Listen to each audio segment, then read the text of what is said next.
Let's get it.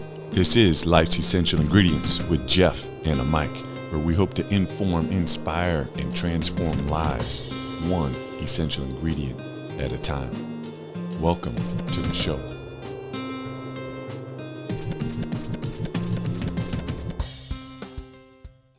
Oh yeah, listeners, here we go again. We're season 3, episode 27, and our amazing guest, Dan Clouser, is coming from somewhere in Colorado, and we'll explain more on that as the show progresses here. But in case you're a new listener, this show, Life's Essential Ingredients, is part of a nonprofit, and our nonprofit is called C4 Leaders, and we're the only nonprofit to utilize the pizza making process to create space for our companions to be seen, heard, and loved. We also write children's books, obviously host this podcast, and we use the most amazing handmade, hand-tossed sourdough pizza. That's right, sourdough pizza, to bring out the best in each other. So if you have a second, check out pizzadays.org to support our important work. Let's get into our guest. Again, I think the best place to find him, he's all over the place, but his website is probably the best place to reach out to him. And it's a little bit long, but it's journeyofmymothersson.com. Again, journeyofmymothersson.com. And so about our guest, baseball was one of Dan's first loves. He played growing up, and when his playing career was over, he needed to find a way to stay involved with the game. So Dan founded and ran a nonprofit youth sports organization called the Big Vision Foundation, which for the next 30 years would consume his life.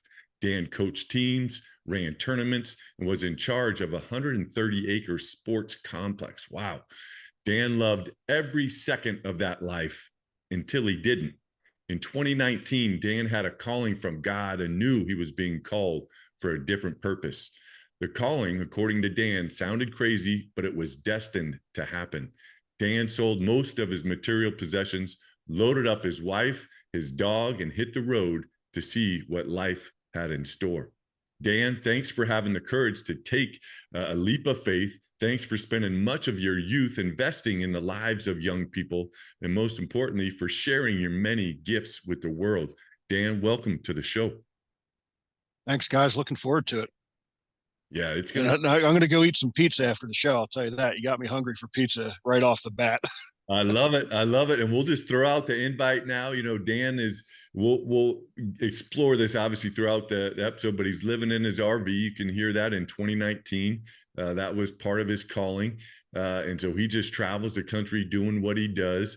And if you're ever out in California, we're happy to treat you, your wife, and your dog, if he's eating some pizza, to some sourdough. So yeah, it's going to be great. And Dan, we always start the show with the thought of the day, you know, after we've researched you. And this one has a short little story. I'm going to cut it out, but just to put it in context with you. And it's a quote from Gandhi, even though he never said these words, but a reporter was kind of asking him to describe his work, and he was getting ready to get on a train, and the train was heading out. And so Gandhi scribbled these words onto a piece of paper, got on the train, taken off. The reporter opens it up, and here's the words: "My life is my message." Why would I pick that quote for you? I mean, I think, not just for me, but I think for all of us, that's so true. Our life is our message. And, you know, we can say things to each other, but I think truly how we live our life and how we go about interacting with others, and what do they say? Actions speak louder than words, right? And I think the way we live our life is really what, shows others. You can tell anybody anything you want to do, preach to them all you want, so to speak. But if you're not living your life in a way that could be inspiring to others, you're really not, not making a huge impact. So I love that quote, actually. And I think it's true for all of us. The way we live our life, the way we go about it, the way we interact with each other is truly, what our message is. I mean, my favorite quote is actually a quote from Jackie Robinson that says life isn't significant except for its impact on others, which I think is very similar to that quote that you just read, because our true impact is how we affect those we interact with. So I don't know if I just kind of rambled or if I actually answered your question, but I think that's spot on. That our life is our message. No, it was great. You hit it, and there's no, right or wrong answer. It is this quote, and I've used these thoughts of the days, gosh, for so many years, outside of this podcast. And I said, when we start this podcast, I definitely want to incorporate it, because it's funny how this quote will come up for us again and again, guaranteed, throughout this episode. And in researching, I saw that you had a love of baseball, and I saw that you wanted to keep playing, and then you wanted to start giving back and take that love and giving it to kids.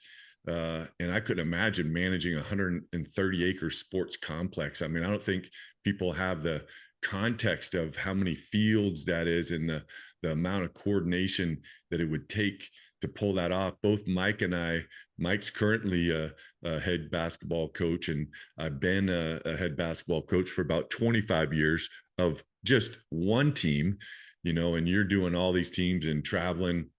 And so, yeah, your life is your message, especially when you have the opportunity to influence all those people that you've had, and then to take that. And I'm sure you love that. And it might have came across a little strong, in your introduction, Dan loved every second of that life until he didn't. It wasn't that you didn't love it. It's just you realized your life needed to take another course to share that message, which is what you were doing. And so it's just going to be a great episode, and so excited to see and listen and share space with someone that has the courage to get out of their comfort zone and say, you know what, there's I am being called for something different, and let me sell. And that's why I picked Gandhi. When Gandhi died, he died with 9 possessions. 9. And that included his glasses, his sandals. I mean, it's crazy. And for you to sell, the majority of things that you had, and say, you know what, we're just going to go out and see what this world has to offer. Just so cool. But let's get into this. And I always ask the same question, starting out, just because I think it's good for the listeners, and it's an open-ended question. You can take it any which way you want. But what was life like growing up? So for me, I thought it was, as normal as any other kid. My parents ended up getting divorced when I was in 4th grade. I moved to Florida with my mom for 4 years. I lived with her from 4th grade through the end of 8th grade. Started getting into trouble, and my mom made a very tough decision between the summer of my 8th and 9th grade year of school, that probably saved my life. I remember it like it was yesterday. She called me. I was at my dad's in Pennsylvania. And she said, "I just want to let you know you're not coming back." And I was like, what are you talking about?" And I know that was a tough decision for her, but again, it was a decision that probably saved her life for sure. And then you know, it put me on a totally different path. Got more. I was always involved in sports, but then I really started to get involved in sports, and kind of kept me out of trouble. And going back to baseball, I mean, baseball is the thing that just I loved my entire life. Started playing, you know, in 2nd grade or something, and like every other, just about every other American boy out there wanted to play Major League Baseball, but sadly, baseball is its own critic. Said you're not going to be, you're not going to be able to make that cut, pal. Um, but like you said, when we first started the organization I used to run, it was initially started to continue to play baseball. It started out as an adult baseball organization. It was just a bunch of buddies from high school that wanted to keep playing. And you know, we put this organization together, and as we kind of continued you know, to age, we all started to get into coaching, and uh, we were still playing together, but found ourselves coaching against each other in many different instances. And after a couple of years, we all had kind of the same philosophy of, it wasn't just about playing and winning; it was teaching life lessons to the kids. So we decided to, kind of bring all of our, you know, coaches together under one umbrella and start, this organization that just grew to something bigger than we ever imagined. Another significant part of my childhood is I became a father at the age of 16, which again certainly wasn't planned. But you know, again, something that at the time looked like um, you know was gonna ruin my life almost, turned out to be one of my biggest blessings. My daughter has given me three incredible grandchildren, and we have a great relationship. But that made me grow up fast. So um, I my dad was an over the road truck driver, so I actually spent a lot of time alone while I was living with him. From the time I got my license, I mean, I would see my dad when he left for the road, on a Sunday night or Monday morning. I wouldn't see him again until Friday. So I was making my own dinner. I was getting up myself, taking myself to school. And today's helicopter parent day and age, that would, people would probably be calling, children youth services on my dad in a heartbeat. But I had this network, my grandparents, my aunts, they all supported me. So even though I was, quote unquote alone, I always had somebody that, if I needed something in a pinch, I could, certainly get to him. And I'm so grateful for that, because I think it made me resilient and, allowed me to mature and, gave me an experience that I wouldn't trade, for the world. And like I said, when I tell people, that I say a lot of times when I was in high school, me and my dad were more roommates than we were father and son, because we'd go shopping on a Sunday to get all my food for the week, and I would make my own dinners. And a lot of that was Chef Boyardee and frozen pizza, but nonetheless, we also had a pizza shop that was right up the road from us that I could walk to. I think back then they had like two pies for $5 or something, so that was always an option as well. So when you guys had me at pizza. When you started talking pizza, I'm like, we're gonna click these guys. So, Uh, anyways, that's kind of what my childhood and was like. yeah. Well, thanks for sharing. And in researching you too, when I think I was listening to you on another show, and in your words, you said it sounded crazy, but it was destined to happen. And that's you hitting the road, and then hearing how your dad was a truck driver, and I didn't get that part in listening to you and researching you, and then knowing that the years that you spent with your mom, that she was a free spirit and she went and hit the road, and so yeah, just I guess I'll attach this word freedom to what I'm saying now, but yeah, maybe describe to the listeners how that feels to be able to have the courage. I mean, I'll mix in courage and freedom, because I think it takes a huge amount of courage to take that step, and to do what you did, and even for both of your parents, and then the freedom that you have when you're just out and about. I just can't imagine that. Yeah. So part of what led us to this journey that we're on now was in 2019. I took two solo road trips, one from Pennsylvania to Dallas, Texas, to the American Baseball um, Coaches Association convention. And from Dallas, I didn't go right back to Pennsylvania. I actually went down through Lake Charles, Louisiana, to visit with some friends of mine that we did some softball camps with, and then back to Pennsylvania.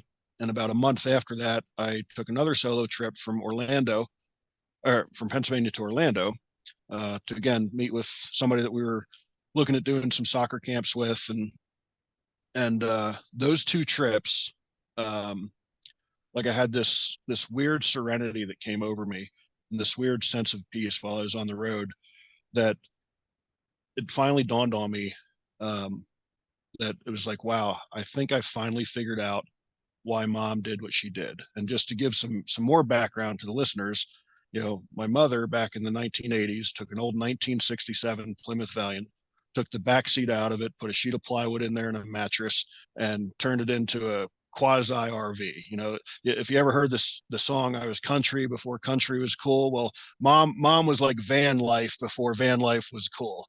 You know, and she took off. At that point, I'm living with my dad in Pennsylvania, and she traveled across this country. I have no idea how that Plymouth Valiant made it as far as it did. Um, but you know, she had such incredible stories, and she saw so many beautiful things. But I think there's always still a part of me that I respected her for doing it. I loved that she did it, but there was always a part of me that I think didn't really understand why she did it. And then those two road trips, um, you know, which at that point were almost 15 years after she had passed, I just had this aha moment, like, man, like I get it, because it was one of the first times in my life where I took my time to actually enjoy the journey. So, you know, any other time in our organization, we traveled, and we traveled a lot. I mean, we went to Las Vegas to play in tournaments. We went to Atlanta to play in tournaments. We would go to Rehoboth Beach to play in tournaments, but we were always on a strict schedule. You know, when you're going through an airport with, you know, 60 teenage boys in tow, you know, like there's no time to enjoy that journey. Like you're counting heads, you know, you're all right, who went to the bathroom, who's here, what's going on, who's not on the plane, does everybody have their equipment bags, anybody's luggage get lost. You know, so enjoying the journey was not part of that equation at all, but we still loved it. I mean, we still loved doing that travel and with those kids, but um, yeah, enjoying the journey was not part of that equation. So when I went to Dallas, I'd left a couple days early, you know, because again, driving by myself, I didn't know how often I'd want to stop or anything like that. And so I took my time. I stopped in Memphis on the way down, spent the day in Memphis, and then again on the way back, spent some time with friends, and the same thing in Orlando. Took my time going down, stopped to see one of my old players in Atlanta. Um, you know, got off of Interstate 95 on the way back and took a different route up through South Carolina. And, you know, it just an incredible sense of peace. And then when I got back, I started writing again. I'd published my first book in 2012. I was in the process of adding 10 chapters to it, but to find the time to write while running the organization was almost impossible. And I got back and I started writing, and I probably knocked out 3 or 4 chapters in what seemed like no time. And it was at that point where I started hearing this voice, you know, saying, it's time to move on. It's time for a new chapter. And again, I mean, I was 50 years old, and, you know, literally had spent 60% of my life giving to this organization that I had founded. You know, so it wasn't just like I came on board, you know, like this was my baby. And I didn't want to hear it. I'm like, nah, man, I'm where I'm supposed to be. But I just kind of kept hearing it, kept hearing it. And, you know, finally I bought into it. I ran it by my wife. She thought I was completely insane. But then she was going through some personal issues at her employer as well, where she had been hired as a temp. She'd been laid off from her job of 23 years in the oil and gas industry, and then started with another company in the oil and gas industry. Was, you know, temp to full time, going on 2 years. Anytime the full time question came up, it was like, oh, we're still in a hiring freeze. We got to keep you as a temp employee, you know. Um, and one day she came home and she's like, you know what? I think this is a sign. This door's not opening. You know, let's do it. Let's sell it. So put the ball in motion. You know, let our board know what was going on, so we could kind of come up with a sort of exit plan. And 2020 rolls around, pandemic hits. Same day the governor of Pennsylvania is issuing shutdown orders, we're driving our RV off the lot, taking our house off the market, totally not the way it was supposed to go. You know? But again, we kind of had that faith. This is what we're supposed to do. And, you know, so we had you know, went back home and you know, still had a mortgage payment, had an RV payment at that point, had an RV sitting in the lawn, house off the market, and real estate market opened up again in June in Pennsylvania. We had a signed agreement in 10 days, long settlement, which was great for us that we could get all our other stuff sold, and hit the road on August 14th of 2020, and you know, have no regrets at this point. And when you talk about freedom, and I know I took a really long route to get to freedom, um, just again, I mean, that freedom of being able to, like right now we're on this book tour to be able to be in Colorado Springs signing books and then head down and see the, Great Sand Dunes National Park on our way to Durango. And then, to be in Durango with my cousin who,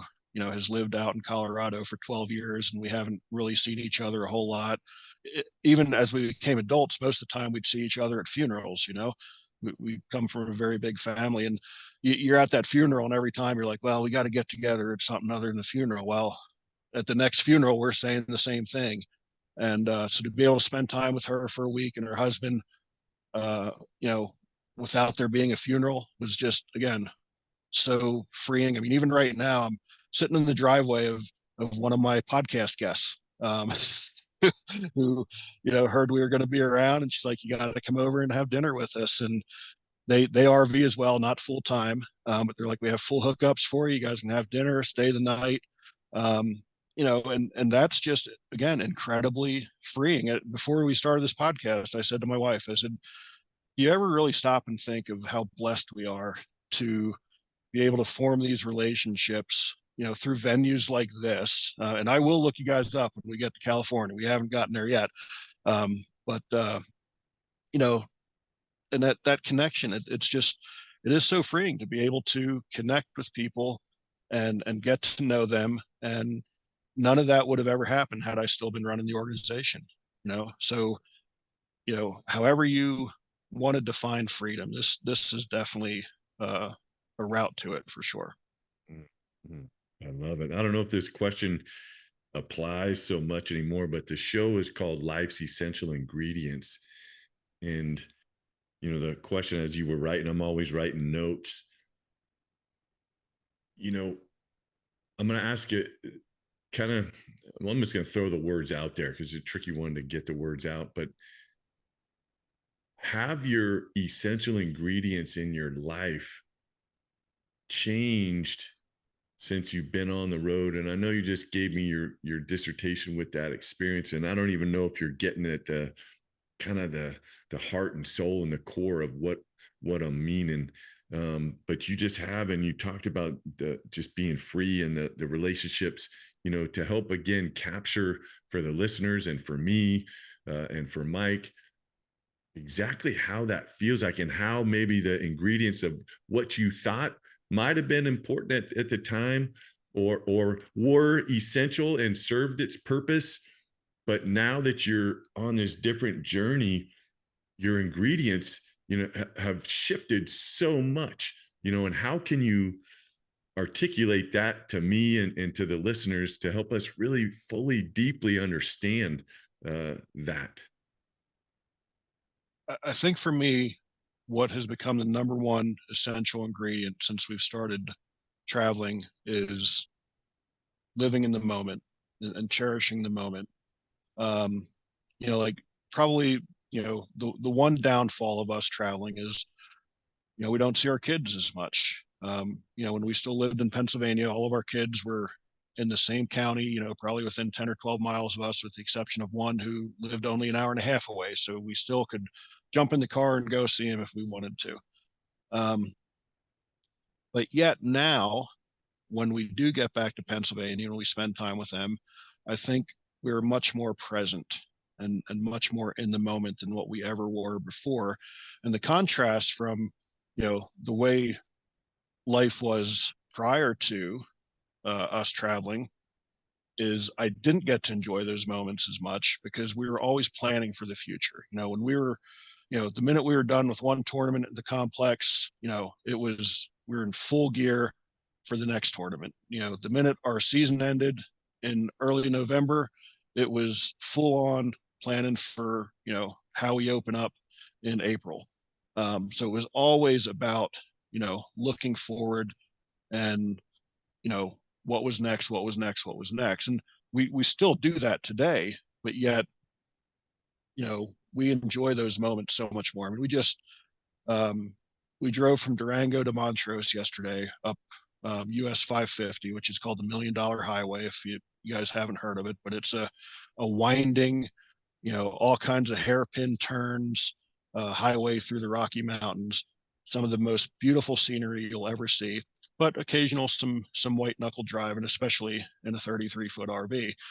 But when we would get to the lookouts and pull over and just look around and like really take in like God's beautiful creation of these mountains, and it it keeps you in that moment. So for me today, that is definitely the essential ingredient, is just living in the moment. I mean, before we, started recording, uh, again, we're here with our new friends, for guests of the podcast. We're just sitting on their back porch.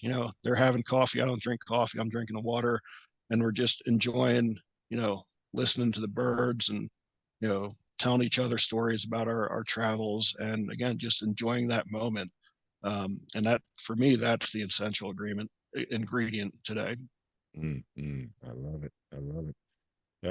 Let's get into your books. So I know, you have three books. Um, The Journey of My Mother's Son, which you wrote in 2012, right? And then you Uh, have, no, The Beauty of a Diamond Through the Eyes of a Coach is the one I published in 2012. That was my first one. okay. And then The Journey of My Mother's Son. And then the most recent one, Four Paws and Six Wheels Across America. And I was on your website, and a great blog. Yeah, just talking. So listeners, definitely, again, his website, journeyofmymotherson.com. But he's just got a great blog on there, just talking about traveling, and again, just life and everything that we've been talking about now. Just really cool to read through that. But what what inspired you to write? Because I'm sure there's listeners, and listeners, again, we thank you for tuning in. We're in 42 countries. We've had listeners tune into in 609 cities. So thank you so much for the support. But I'm sure there's some of you out there that I think everybody has a story for sure, but want to share that story. And Dan, you had the courage to, do that three times now. You know, what I guess I'll jump to the end. What tip would you give to somebody that it's like, man, I want to do that, but just don't know how to get started? Um, you know, when I first started writing, when I published that first book, I had no idea. I didn't understand what independently published books were. I had no idea. Didn't even know what that term was. Um, so I'd started writing, but I honestly had no idea if what I was writing would ever get published, because I thought the only route there was through a publisher. And then I connected with a guy who'd just published a book, and I said to him, I'm like, well, how did you get your manuscript accepted by a publisher? And he's like, oh, I didn't. I just independently published. And I was like, what's that? So he introduced me to what was then called CreateSpace, which has now evolved to Amazon KDP. And, I independently published. And then I did work with a publisher for the reiteration of The Beauty of a Diamond once I added the 10 chapters to it, and for The Journey of My Mother's Son. And it was an atrocious experience. So I pulled my IP back and ended up independently publishing those as well. And at this point, I have no intention of ever, unless someone drops me some sort of really stupid check as a, to publish with them. I have no desire, no intentions to publish anything other than independently. The children's book was completely independently published. So my advice would be, number one is just write, and then um, don't get caught up in it having to be, with a traditional publisher. There's so many avenues out there. Look into Amazon KDP. Um, you know, there's a ton of research online, through Ingram Spark or, YouTube. There's tutorials on there of independently publishing. So um, don't get discouraged. Just keep writing, and you'll figure the rest out, because it can be done um, through independently publishing it. And you know, then you have to put your marketing hat on and figure out how to sell it, whether that's hooking up with independent bookstores and working consignment agreements, or doing the program that I'm doing right now, signing through Kroger's. There's a lot of options out there. So don't get discouraged, and just understand that it's a constant journey after even after you publish. It's a constant journey, as I know you are very well aware of. So we were talking before we started recording. So it's like, just keep writing, don't be discouraged. I would suggest you actually hire an editor, to go through it and just make sure, because sometimes you can read something 6 or 7 times and not realize you missed the in the middle of a sentence or something. So definitely take the time to engage an editor, because that's going to be money well spent. And yeah, just keep writing, just keep moving forward. It can definitely be done. Yeah, congrats again on getting 3 books out. Huge accomplishment. And I'm sure you got more coming, and probably getting more ideas as you're on the road. And I know you're also a podcaster. So listeners, make sure you check out Dan's show, The Journey of My Mother's Son. And I think you have many little people, many little places. Let's get into your podcast and what you learn, what you like about it, and just share whatever you want about it. So I absolutely love podcasting. I actually have been podcasting since um, probably right around 2012. We did a podcast for the organization. At that time, I had no idea what a podcast was. I was actually invited to be on a podcast, and it was talking about our organization. We were going through some growth at that time. And after the show, the woman that produced it, we started talking. She's like, "Oh, you should do a podcast for the organization." I'm like, "I don't even know what a podcast is. Like, what what are you talking about?" It's like, "Oh, it's just what you did now, and you're just the interviewer instead of the guest. You can have former players on, you can have sponsors, you can promote events." So that's what we started to do. And it was a different format than what my current podcast is, because it was generally about a 12 to 15-minute show. Um, but I really enjoyed it. So when we decided that we were going to close that chapter and open a new one, I wanted podcasting to be a part of it, because um, I was thinking, again, going back to reflecting on my mom's journey. After she had passed, we had, went through a bunch of her journals and, read some of the stuff that she'd wrote in those journals. And that was really the first time we had seen a lot of this stuff. I was just thinking to myself, man, like, how cool would have that been for mom to be able to do what she did in the 1980s with the current social media platform that's available, and be able to tell these stories in real time. So I went to my producer, because at that time all I did in the podcasting world was conduct the interview, and then I'd walk out of the studios all face to face. I think in my time there, I think I did one phone interview. So everything was face to face in a studio. I'd walk out, and we'd get you know we'd get the Spotify link down the road, and we'd send it out in an email blast for the organization. Um, so I had no idea how any of the background worked. So I sat down with Tony. I said, "Look, I want to keep podcasting. I want to tell the stories of the people that we meet on the road, and um, you know, go go from there." So she kind of gave me a crash course. Her and another friend of mine who's has a podcast, showed me the back end, what they're using to edit, platform they're using to get it out there on Apple Podcasts and Google and Spotify and all that fun stuff. And I embarked on that journey. And then again, that started out, and the intention was, again, that all interviews would be face to face. And I'd sit in a campground and have an interview with someone that I met. And so the first 4 or 5 interviews that we did were all face to face. And then again, COVID hit, so now nothing's face to face. So now I had to make an adjustment of recording a podcast via Zoom like this. And at first I was scared. I'm like, oh, this takes away from the from the original concept of what I wanted to do. And then I was like, well, but man, this opens up huge doors of opportunity. So immediately reached out to a friend of mine who's a former Olympic softball player in California. And I was like, "Leah, do you want to be on my podcast? We can do it on Zoom." And did that podcast, and then just really dove into the concept of recording on Zoom. So throughout the pandemic, I was able to interview people from California and Utah and South Carolina and all over the place.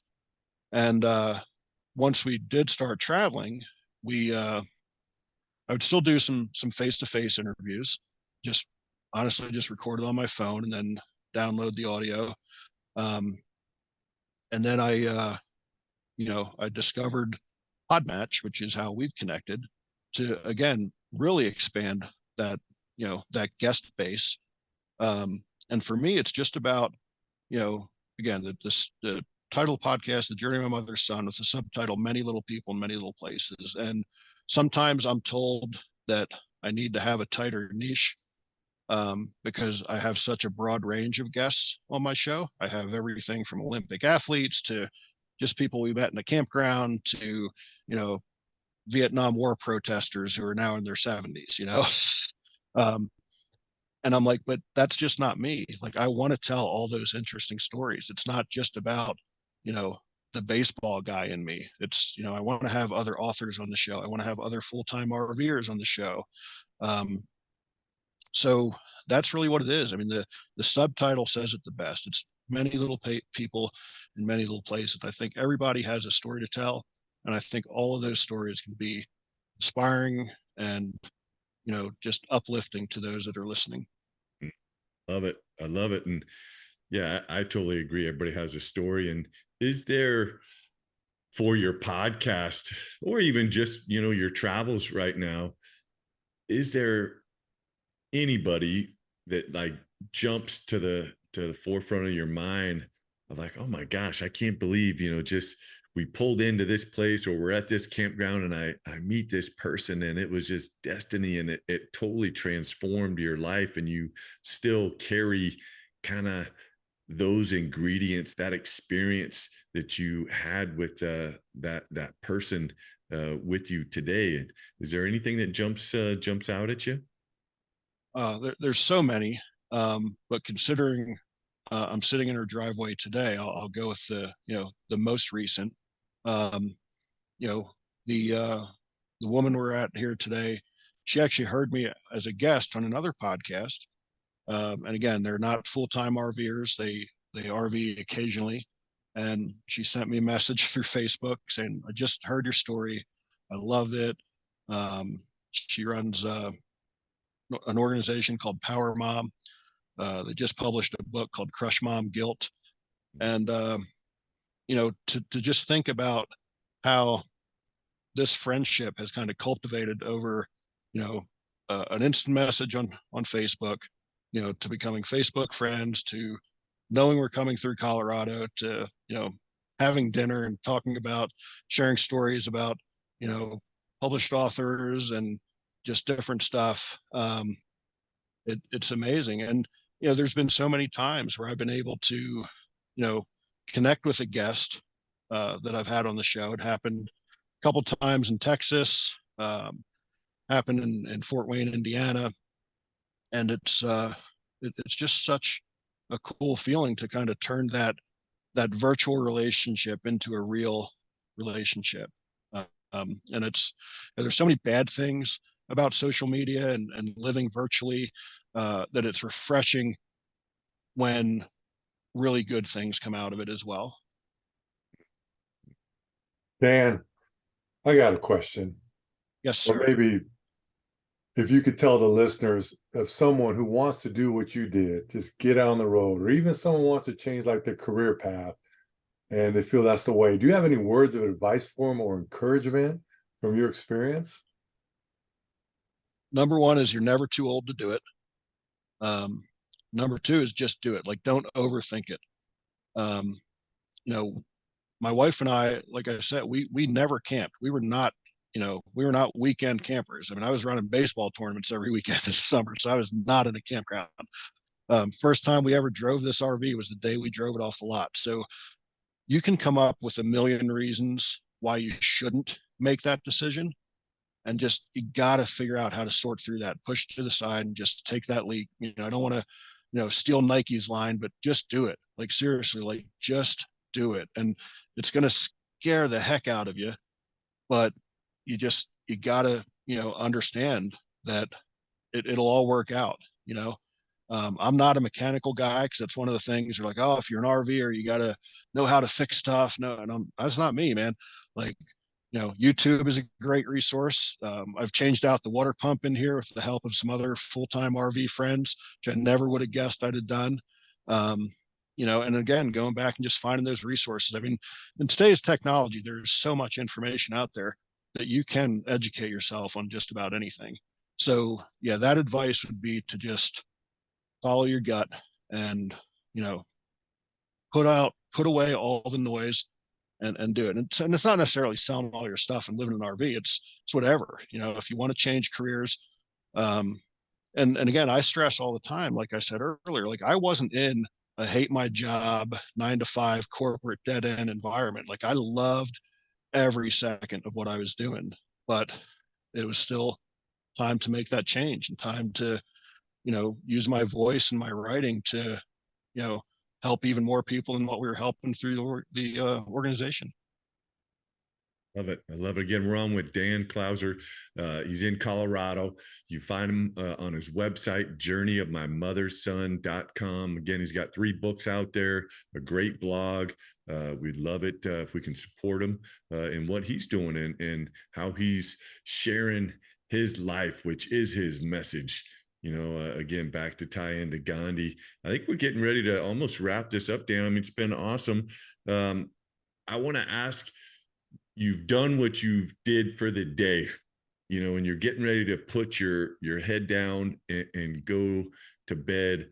What is it, those last thoughts that you're having that gives you the dub kind of for that day, and I'll attach fulfillment of where you're just gonna, boom, you're laying down, go to sleep, your heart is full of love, and you've had an incredible day. What does that look like, and how do you capture that? My day always ends really with a prayer of gratitude, and honestly starts with a prayer of gratitude. I mean, like the first thing when I wake up, is like just thank you, Lord, for another day, and excited to see what opportunities present themselves. And then the same thing in the evening, even when things go bad, because I don't want people to think that I live this wonderful, bubbly life where nothing ever goes wrong. Um, but even when things go bad, if you really dissect it at the end, like outside the storm, once the storm passes and you dissect it and you're like, well, it could have been a lot worse. Like that could have went a whole lot worse. So I'm still grateful that it worked out the way it did, and I think that's the biggest things. That's really, I start and end my day with gratitude every day. Um, and that's whether the day went good, bad, or indifferent.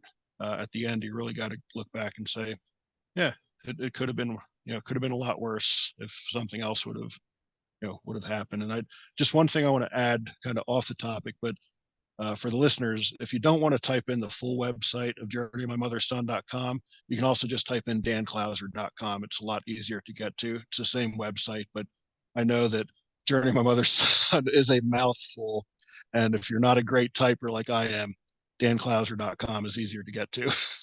Well, I love it. I love it. And thanks for that clarity. Hey, so we always end every episode with kind of a legacy type question. And John Alston has a great quote that I love. The only thing you take with you when you're gone is what you leave behind. And let's fast forward, 50 years for you. You've traveled the world. So many people have read your book. You've been able to help people, figure out their life's journey. And now it's, come time for you to take your last breath. What is it that you want to leave behind for the people that have been in your life? And I think, I've thought about, toward the end of my coaching career, I thought a lot about what my legacy was. And I think that, we actually probably leave a different legacy with every person we've ever interacted with in our lives. And for me, I hope that the legacy, that when they sit and think back of their interaction with me, that their positive thoughts outnumber their negative thoughts. Like I'll just, like, my mother wasn't a perfect human being, and we had many of clashes, some were on me, some were on her. But at the end of the day, when I sit and reflect back on my mom's legacy, I'm thinking of the positive. Like I don't think of, and that's with any human being. We all have our faults. So I just hope that my my positives will outnumber my negatives when those people go and think back about their memories with me. I love it. Pashito, get us out. Dan, thank you so much for being on the show, man. You are an inspiration. I hope a lot of people can take this and just go do that thing they want to do. Thank you so much. Appreciate it. And once again, thanks for being on the show. Bet I enjoyed it. Yeah, and listeners, again, Dan gave us at the end after I've said it a million times, but just go to danclouser.com. That's a lot easier for me to get out. But if you like typing, journeyofmymotherson.com. Again, Dan's out on the road. If you're ever growing into any Kroger markets, he's in Colorado now selling his books, and sneak in there and say hello. Dan, thank you so much for being a guest on the show. And I'm going to end just with this: my life is my message, and you're doing that, and you're living it, and you're sharing it. So listeners, thank you again for tuning into another episode. And Pashito, we out. Boom, baby. That just happened.